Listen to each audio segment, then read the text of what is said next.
Hi, I'm Dr. Bertice Berry, and do I have a story for you? So, I was studying for a sermon, studying and preparing a sermon. There's a passage from Hebrews that says, where there is forgiveness of these, what are these? I will remember their sins and their lawless deeds no more. Where there is forgiveness of these, there is no longer any offering of sin. And I kept reading that, and there was this memory stuck somewhere, and it was frightening. It was deeply frightening. And I was like, what is this about? And the offering of sin, no longer any offering of sin. And I sat with it for several days. And then I remembered sneaking either into my mother's room or downstairs. It must have been downstairs. That's where the TV was most of the time. We only had one TV.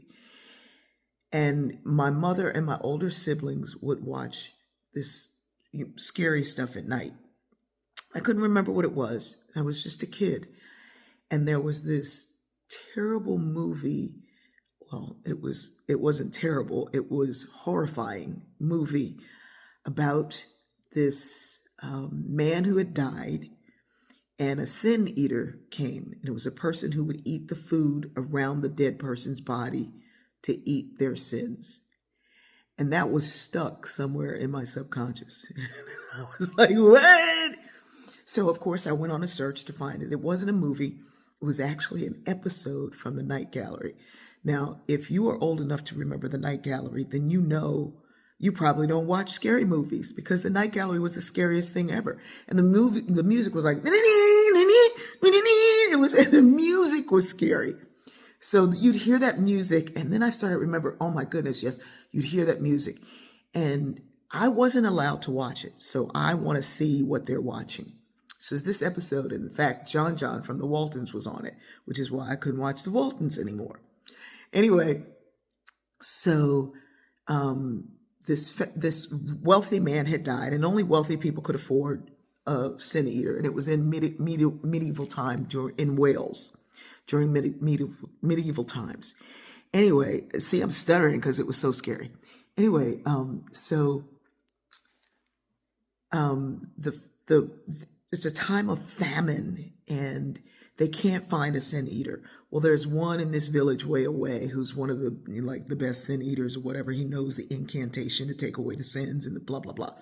So, but he is so sick and frail from the famine. People are wasting away. So the son is a little bit stronger, and the mother says to the son, you go and do it. He says, I don't know the words. I can't do it. I won't be able to do it. And she says, you won't need to. You're going to steal the food. You're going to act like you're doing it. You're going to bring the food home so that we can all eat, because it's usually like a feast around this body. So, and she says, when you remove the food from around the body, you're not eating the sin. We're just going to eat a meal. So John from the Waltons has to bring this food home, and of course, is still filled with the sin, and then he goes into the incantation.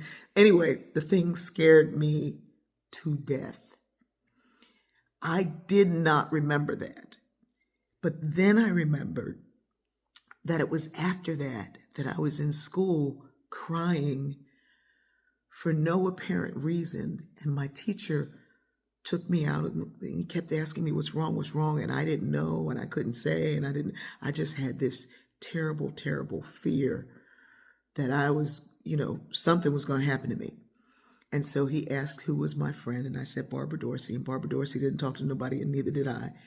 Anyway, we became friends, and we were standing in the hallway for like 20 minutes, nothing to say.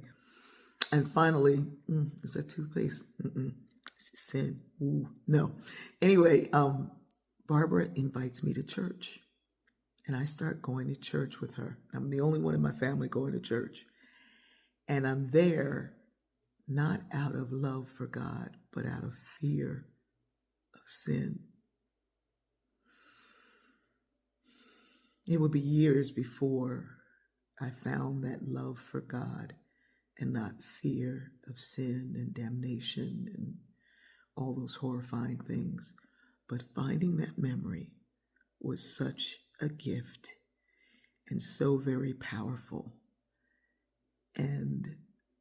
not only is our mind amazing, the way we were made is just beautiful and powerful. Where there is forgiveness of these sins and lawless deeds, there is no longer any offering of sin. I love you.